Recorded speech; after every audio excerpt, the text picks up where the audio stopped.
অনেক দিন ধরেই যাবো যাবো করে যাওয়া হচ্ছিল না, তো আজকে হঠাৎ বেরিয়েই পড়লাম। তোমরা হয়তো ভাবছো কোথায় গেলাম। আমরা গেছিলাম কৃষ্ণনগরের রাজবাড়ির বারোদোল মেলাতে। আমরা যেদিনকে গেছিলাম সেদিনকে মেলাতে ভিড়ও হয়েছিল প্রচণ্ড। দেখো এত ভিড় হয়েছে যে হেঁটে সামনের দিকে যাওয়াই যাচ্ছিল না। তো এটা হচ্ছে রাজবাড়ির মেন গেট। তো চলো ভিতরের দিকে যাওয়া যাক, সবটাই তোমাদের সাথে শেয়ার করছি, তোমরা দেখতে থাকো। তো ওই দেখো বড় নাগরদোল্লাটা তোমরা দেখতে পাচ্ছ। এই নাগরদোল্লাটা আমি দূর থেকে শুধু দেখেই যাই, কিন্তু আজ পর্যন্ত উপরে ওঠার সাহসটা আমি পাইনি।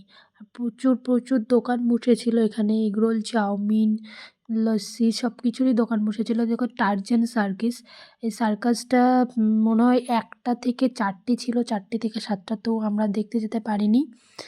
আর এই যে সেই নাগরদোল্লা, যেটা দেখলে আমি প্রচণ্ড ভয় পাই, ওঠার সাহসও পাই না। তো এইগুলোই দাঁড়িয়ে দাঁড়িয়ে দেখছিলাম।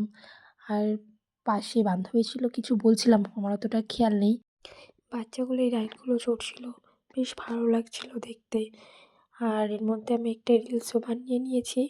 তো রিলসটা দেখতে হলে আমার ইনস্টাগ্রামটা ফলো করে রাখো। ভিডিওটা বানাতে গিয়ে এত হাসি পাচ্ছিল যে কী বলবো তোমাদেরকে। হাসতে হাসতে মাথা খারাপ হয়ে গেছে। আমি ফার্স্ট টাইম অত লোকের মাঝখানে গিয়ে রিলসটা বানিয়েছি। সত্যি মানে ভাবতে পারিনি আমি। কি বলি যে তোমাদেরকে, মানে কিছু বলার নেই। আমি এখন ভিডিওটা দেখছি আর হাসছি সত্যি।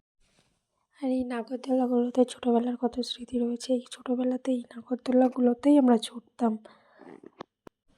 আমরা যেদিন গেছি মেলায় সেদিন প্রচণ্ড প্রচণ্ড গরম ছিল। তো ওই গরমে আর মেলা ঘুরতে না পেরে চলে গেছিলাম একটু ঠান্ডা খেতে। তো ঠান্ডা ঠান্ডা খাওয়ার পরে আমরা আবার খেতে চলে গেছিলাম। তো আমি এখানে বলছি গাইস, আমরা খেয়ে